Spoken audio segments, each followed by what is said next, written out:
She texted, "Staying at Sarah's tonight. Don't worry." But Sarah was sitting next to me at the bar. I replied, "Say hi to Sarah for me." The frantic calls that started coming through when she realized. Original post. I, 29 male, was having a regular Thursday at Murphy's bar with the crew. Nothing special, just unwinding after a long week. Brett from accounting was complaining about his fantasy team. I was nursing my second beer, and then Lauren, the Lauren who was supposedly out of town, walks in. Lauren's my girlfriend of almost 3 years. Correction, my girlfriend who lives in my apartment rent-free because she's building her photography business. The same photography business that's been about to take off for 18 months. She sits down next to Brett and immediately starts scrolling through her phone. Doesn't notice me at first because I'm in the corner booth. Then my phone buzzes. "Lauren, staying at Sarah's tonight. Project ran late. Don't worry, I'll be home tomorrow afternoon. Love you." I stared at the text, then at Lauren, who was literally 15 feet away, laughing at something Brett just said. Then back at the text. The thing is, Sarah, Lauren's best friend since college, was sitting right next to me. She'd been there for the past hour, telling us about her new job at some startup. I showed Sarah the text. Her face went from confused to horrified in about 2 seconds. "What the actual hell?" she whispered. I haven't seen Lauren in like 3 weeks, and I definitely didn't make plans with her tonight. My brain went into this weird autopilot mode. The hurt would come later. Right now, just cold calculation. I texted back, "Say hi to Sarah for me." Then I turned off my phone. Sarah grabbed my arm. "Dude, what are you doing?" "Honestly, no idea yet, but I'm about to find out who she's really with." 20 minutes later, my phone was still off, but Sarah started blowing up. Lauren calling her, over and over. Then texts. "Why did you tell him? You're supposed to be my best friend. This is your fault." Sarah just stared at her screen, mouth open. She thinks I told you? She doesn't even know you saw my text response." Brett leaned over. "Bro, she's literally having a meltdown because she got caught in a lie. Turn your phone on. This is going to be good." Against my better judgment, I powered it back on. 67 missed calls. Yes, 67. All from Lauren. The texts were even better. "Ethan, please pick up. It's not what you think." Sarah's confused. "I am at her place." "Why are you doing this? Call me now. You're being ridiculous." The progression from panic to anger was almost fascinating. I took a screenshot of every single message and backed them up to cloud storage. Then I texted her back one word. "Busted. Update 1. So that was Thursday night. It's now Saturday afternoon, and holy hell, the entitlement levels are off the charts. Friday morning, I woke up to find Lauren had let herself into the apartment. My apartment, where only my name is on the lease. She was sitting on the couch like nothing happened, scrolling through Netflix. "Hey babe," she said casually. "We need to talk about last night." I stood in the doorway, coffee mug in hand. "Yeah, we do. Were you actually?" "I told you, Sarah's." "Lauren." Sarah was sitting next to me at Murphy's. I showed her your text. She had no idea what you were talking about. Her face did this thing where she tried to look confused, but just ended up looking guilty. She's covering for you? Did you threaten her or something?" The audacity. The audacity. "So your story is that Sarah, your supposed best friend of what, 8 years, is lying to help me. Catch you in a lie you told me. You're twisting everything. Where were you?" She tried tears. The whole performance, shaky voice, hands over her face. "I was at a photography workshop that ran late, and I didn't want you to worry. So I said I was at Sarah's because I knew you'd be okay with that." "What workshop? Where? Who ran it?" I don't remember the instructor's name. It was last minute. Show me the receipt. The registration email. Anything. I paid cash. To a photography workshop in 2024. Cash. Sure. That's when her phone buzzed. She grabbed it quickly, but not quickly enough. I saw the name, Trevor. Everything clicked. Trevor. Her client, who needed constant portfolio updates and emergency reshoot consultations. Trevor, who she'd mentioned maybe 6 times in the past 2 months. Who's Trevor? A client. Show me his contract then. Show me the invoices you've sent him. She stood up, suddenly furious. "I don't have to prove anything to you. You're being controlling and paranoid. Get out. What? This is my apartment. My name on the lease. Get out. You can't kick me out. I live here. No. You stay here. Big difference. And that arrangement just ended. Ethan, you're overreacting. I grabbed her phone off the coffee table. She lunged for it, but I held it up. Let me see Trevor's messages. If he's just a client, you've got nothing to hide. She went pale, then red, then tried to grab the phone again. I just held it higher. That's private. Yeah, that's what I thought. Get your stuff. You've got 2 hours. I'm not going anywhere. This is my home too. Actually, it's not. You don't pay rent. Your name isn't on anything. You're essentially a guest who's overstayed their welcome. Her mom called 20 minutes later. Becky, a woman who's never worked a day since marrying Lauren's dad, trying to lecture me about responsibility. You can't just throw her out. Where's she supposed to go? Becky, she lied about where she was last night and has been texting some guy named Trevor constantly. She can figure it out. That's just how millennials communicate. You're being insecure. I'm actually Gen Z, but okay. Not my problem anymore. Lauren spent the next hour packing while crying loudly and calling various friends. I heard her version of events. He's kicking me out over nothing. I stayed at a workshop and he freaked out. He's always been jealous and controlling. No mention of the Sarah text. No mention of Trevor. Funny how that works. She left around 2 p.m. with 3 suitcases and her camera equipment. Slammed the door hard enough that my neighbor texted asking if everything was okay. Then started phase 2, the negotiation texts. I left my favorite blanket. Can I come get it? Need my mail forwarded. We should talk about this like adults. You're really going to throw away 3 years over a misunderstanding? I responded to exactly one. The blanket will be in the building lobby by 6 p.m. Have someone else pick it up. Don't contact me again. Got a call from Trevor that night.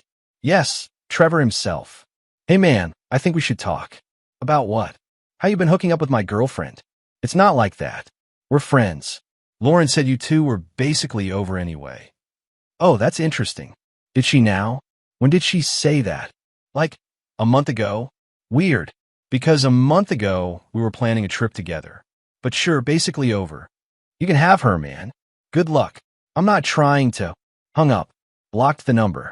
Update 2. It's been 2 weeks and Lauren's entitlement has reached truly impressive levels. Like Olympic worthy. First came the financial awakening. Turns out when you don't pay rent or utilities for 3 years, moving out is expensive. Who knew? She started with the mutual friends. Tried to get them to convince me to help her out with first month's rent somewhere. Because apparently I OWE her that. The logic was that since I let her stay rent-free before, I should invest in her new place. When that didn't work, she tried accessing our shared streaming accounts. Except they were never shared. They're mine. I paid for all of them. Changed every password Sunday night. Monday morning. Why can't I log into Netflix? Because you don't pay for it. We shared that. No, you used it. Big difference. This is petty. So, is lying about your location. She showed up at my apartment Wednesday night with her brother, Kyle. Kyle's this guy who thinks he's intimidating because he goes to the gym 5 days a week. He knocked on my door at 9 p.m. Yo, Ethan, need to talk. About what? About how you're treating my sister. She's broke, man. You know, she put everything into that business. You can't just cut her off. Kyle, she lied to me, cheated on me, and expected to keep living rent-free in MY apartment. What exactly should I be doing differently? Being a man about it. Helping her transition. I actually laughed. Being a man about it? She's 28 years old.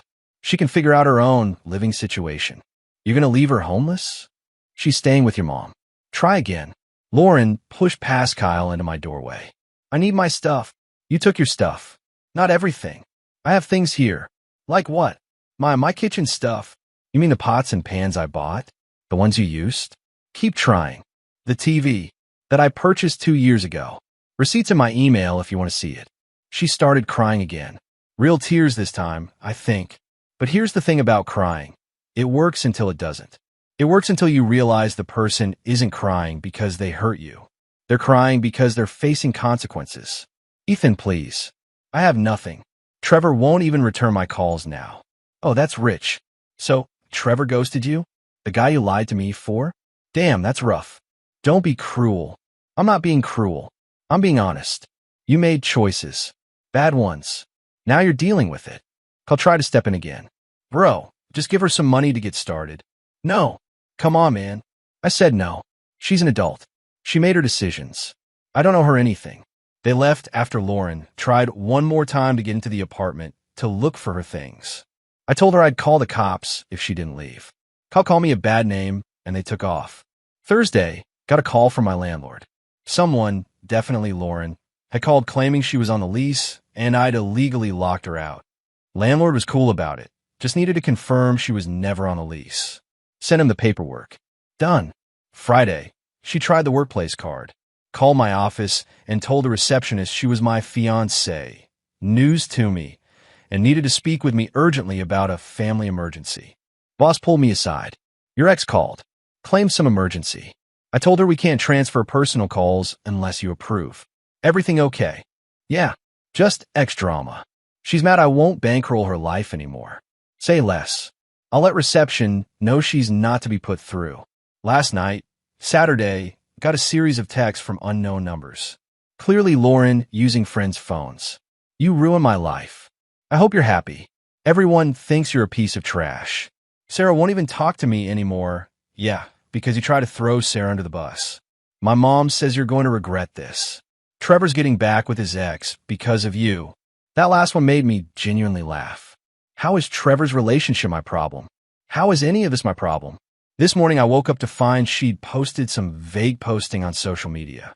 Didn't name me, but everyone who knows us would figure it out. When someone shows you who they really are during a breakup, believe them. Throwing someone out with nowhere to go and cutting them off financially is abuse. Period. The comments were divided. Her friends, OMG, are you okay?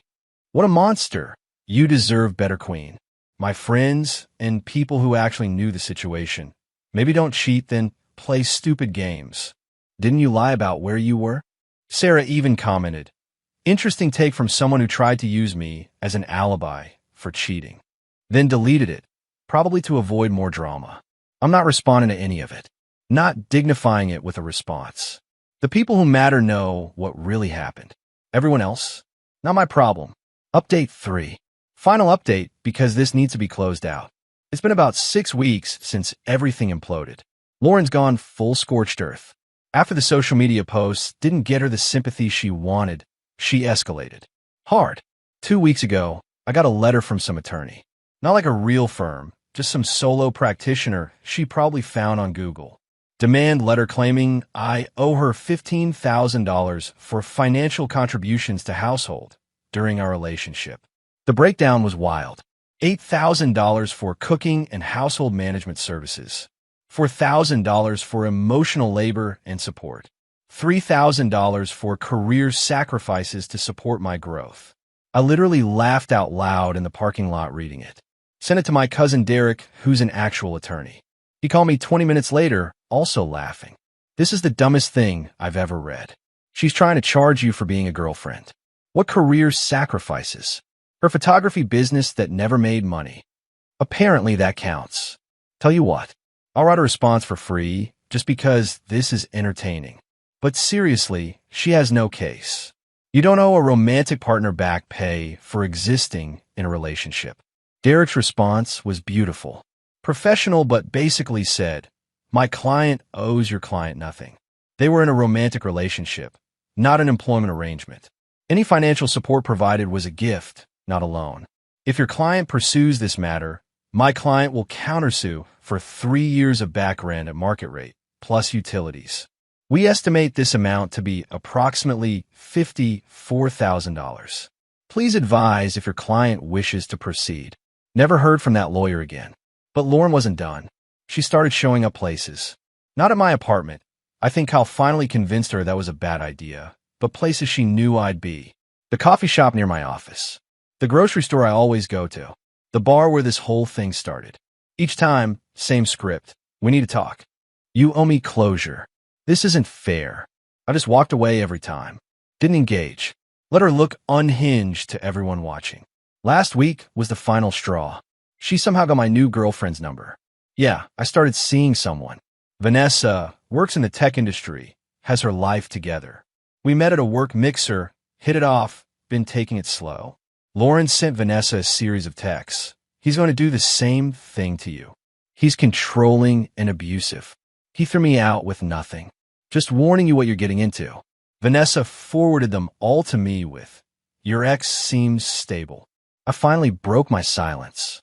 Sent Lauren one text. "Contact me or anyone in my life again, and I'm filing for a restraining order. I have documentation of everything. This is your only warning." That was 4 days ago. Silence since. Got coffee with Sarah last week. First time we'd really talked since that. Night at Murphy's. She looked exhausted. "Lauren called me 30 times the first week," she said, screaming about how I betrayed her, how I should have lied for her, how I destroyed her relationship. "I'm sorry you got dragged into this." "Don't be.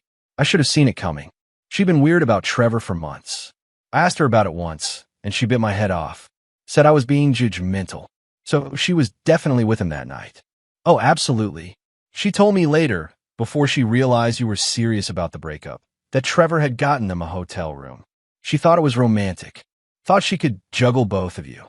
Did she think I'd never find out? Sarah shrugged. "I think she thought you'd never leave.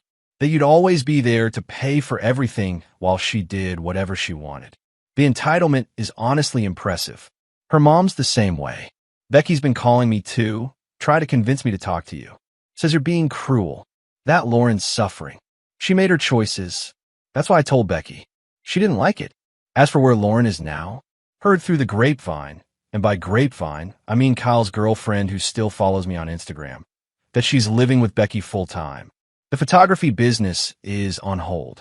She got a part-time job at some retail store, but complains about it constantly. Trevor? Gone. Apparently once he realized Lauren wasn't the low-maintenance side piece he thought she was, he bailed. Blocked her on everything. She tried to show up at his place once, and he threatened to call the cops. The mutual friends have mostly chosen sides at this point. Some stuck with her, believe her version where I'm the villain. That's fine. They're welcome to deal with her drama. The friends who matter, who actually knew both of us, are still around. Vanessa thinks the whole story is insane. She really thought she could just lie and you'd never figure it out? She thought I was too comfortable to ever leave. That I'd rather stay in a bad relationship than start over. That's depressing. It was. But I'm good now. Better, actually. And I am. The apartment's quieter, cleaner, cheaper. Honestly, now that I'm not subsidizing someone else's life. I've been sleeping better, eating better, working out consistently for the first time in years. There's no dramatic finale here. No moment where Lauren realizes her mistakes and apologizes. No redemption arc. She's still out there, probably telling people I'm terrible, probably blaming everyone but herself. That text, though, "Say hi to Sarah for me," still makes me smile.